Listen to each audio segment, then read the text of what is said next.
wabarakatuh. Selamat pagi dan salam sejahtera bagi anak-anakku semua dari kelas 11 IPS. Kali ini kita akan mempelajari tentang pendapatan nasional. Ini adalah pertemuan pertama bagi kita antara anak-anak kelas 11 IPS dengan saya, Biani. Maka perkenankanlah saya untuk memperkenalkan diri terlebih dahulu. Nama saya Sri Mariani. Di SMA Pondok Modern Selamat saya biasa dipanggil dengan Bu Yani, dan saya mengampu mata pelajaran ekonomi untuk kelas 10, 11, dan 12 serta mata pelajaran ekonomi lintas untuk kelas 10 IPA.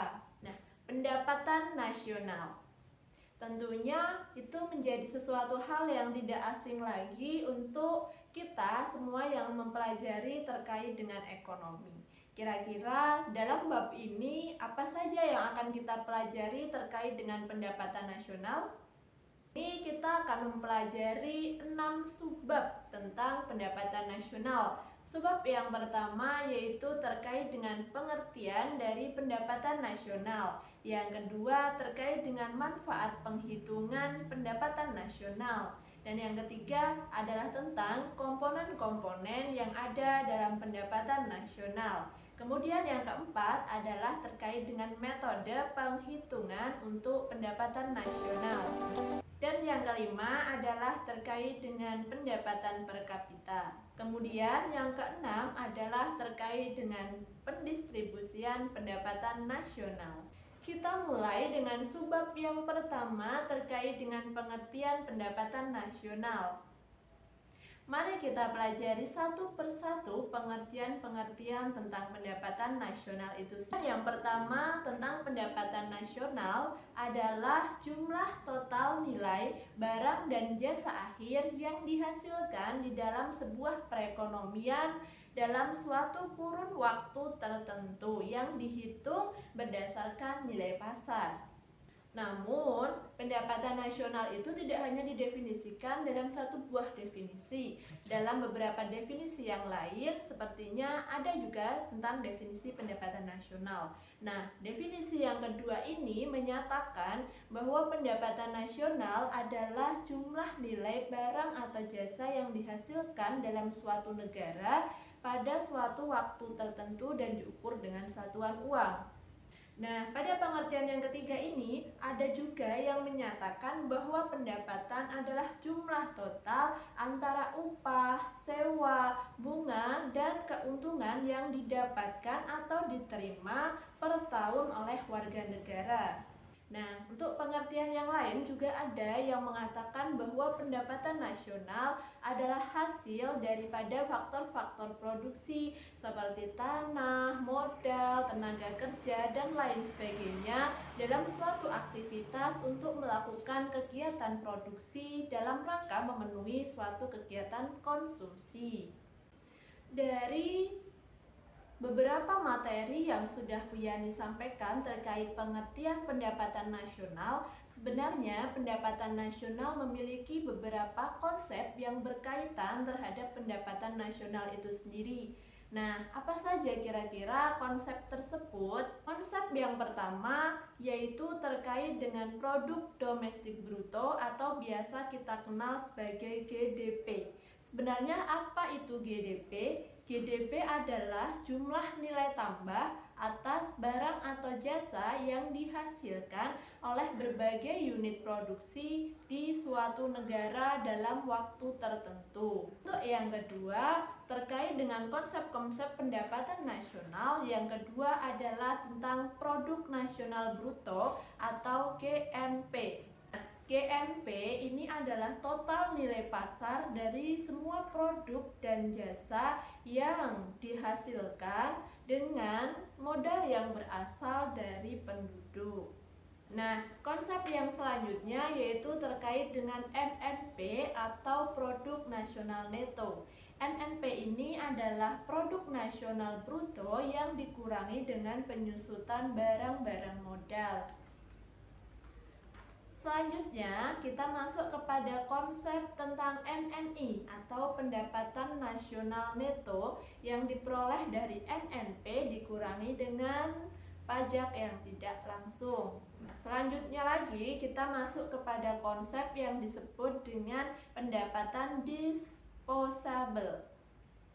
Yang disebut dengan pendapatan disposable. Pendapatan disposable adalah pendapatan yang digunakan atau dimanfaatkan untuk aktivitas-aktivitas konsumsi, kemudian sisanya dimanfaatkan untuk ditabung dan kemudian menjadi sebuah investasi.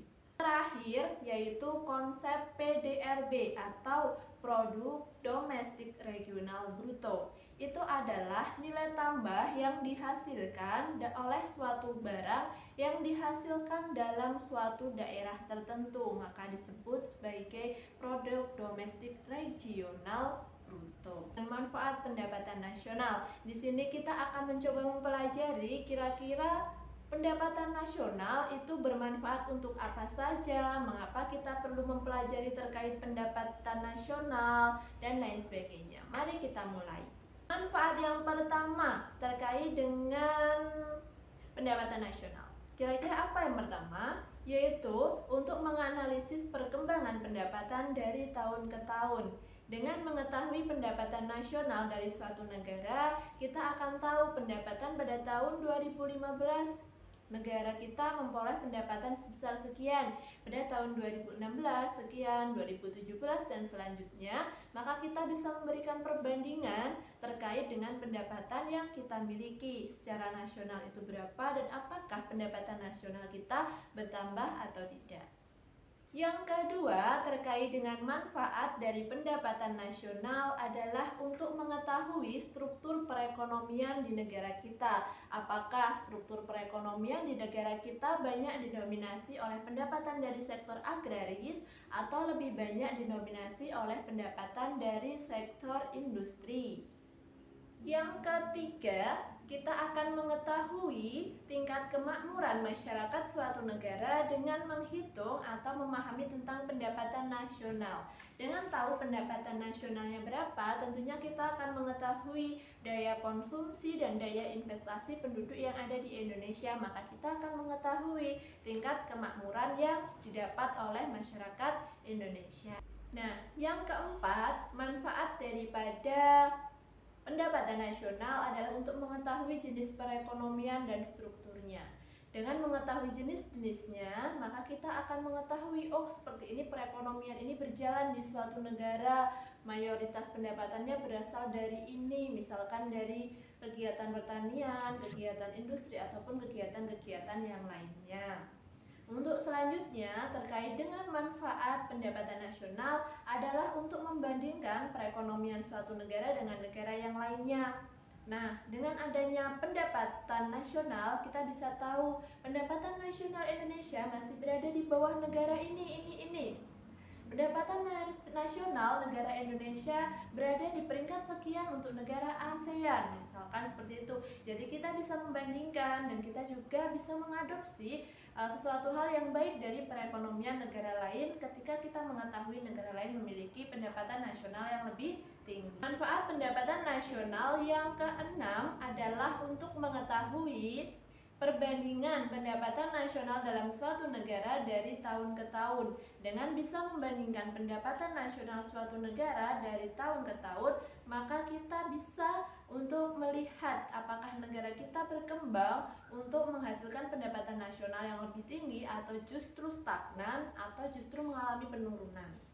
Nah, selanjutnya yang ketujuh adalah untuk membantu pemerintah dalam mengambil keputusan terkait dengan aktivitas perekonomian suatu negara. Kalau misalkan kita sudah tahu pendapatan nasional kita kondisinya seperti ini, lantas apa yang perlu kita lakukan adalah dengan mengambil keputusan atau mengambil langkah-langkah untuk dapat meningkatkan kualitas perekonomian yang ada di Indonesia. Maka itu akan menjadi dasar dalam sebuah pengambilan keputusan. Selanjutnya kita akan memasuki pada subbab yang ketiga. Sampai sini siswa-siswa semuanya dapat memahami apa yang Bu Yani sampaikan? Ya, Bu Yani tahu pasti anak-anak bisa mengerti apa yang Bu Yani sampaikan dan bisa mendalami. Bahkan anak-anak pas sudah mempelajari sebelum Bu Yani menerangkan terkait dengan pendapatan nasional. Nah, pada bagian subbab yang ketiga kita akan belajar tentang komponen dari pendapatan nasional.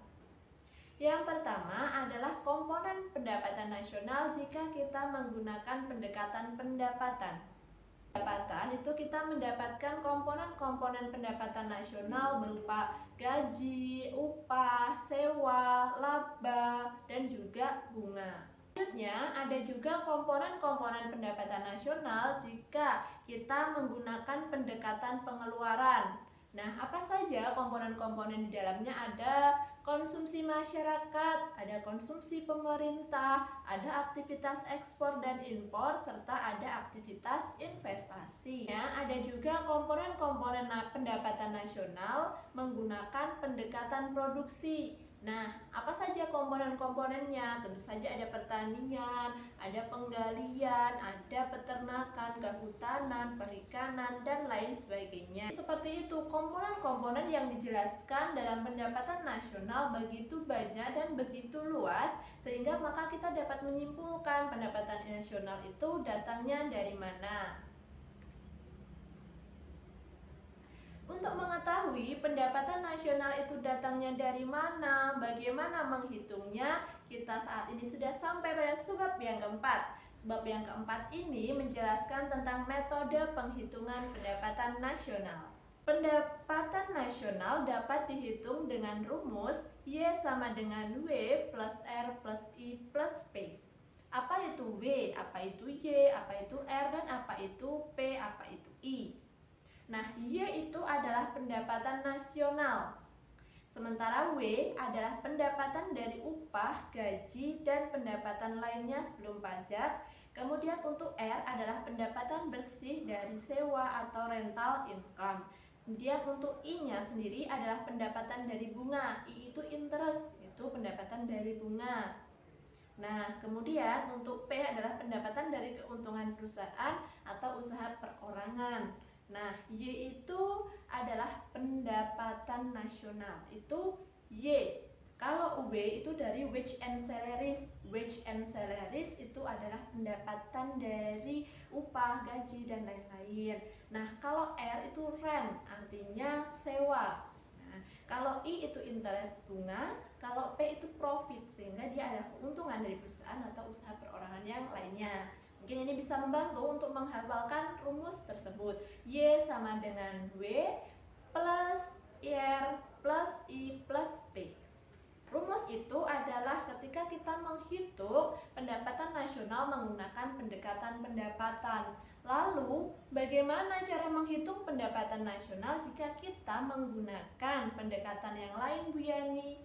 Tentu bisa. Mari kita pelajari pada bagian selanjutnya. Pendapatan produksi bisa diperoleh dengan cara menghitung NT atau nilai tambah.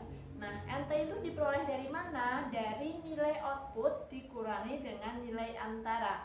Maka dengan menggunakan pendapatan dengan pendekatannya produksi itu lebih mudah cara menghitungnya, hanya NT sama dengan NO dikurangi NI. Nah, apa itu dan bagaimana proses penerapannya?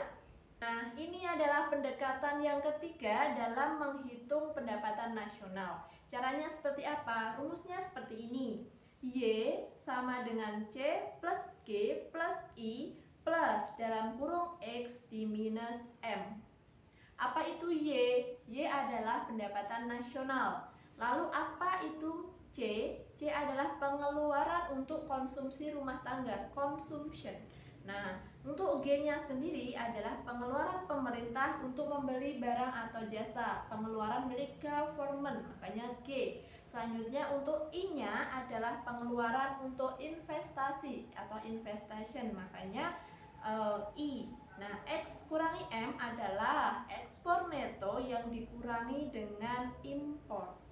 Ekspor neto itu adalah ekspor dikurangi dengan impor, maka diperoleh ekspor bersih. Selanjutnya, kita akan mempelajari subbab yang kelima. Subbab yang kelima ini kita membahas tentang pendapatan per kapita. Pendapatan per kapita adalah pendapatan rata-rata.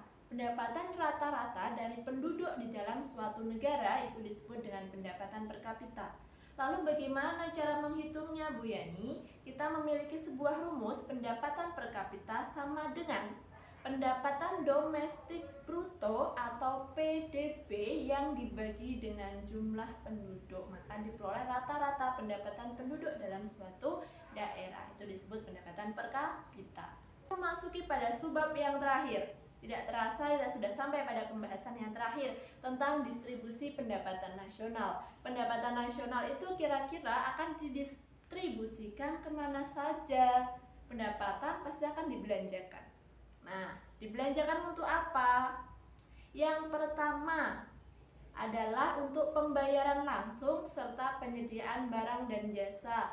Misalkan Indonesia membutuhkan kebutuhan beras, Indonesia membutuhkan kebutuhan alat-alat medis, membutuhkan vaksin, misal di masa pandemi seperti ini. Maka dari pendapatan nasional itu digunakan untuk menyediakan kebutuhan barang-barang yang belum dimiliki oleh negara kita.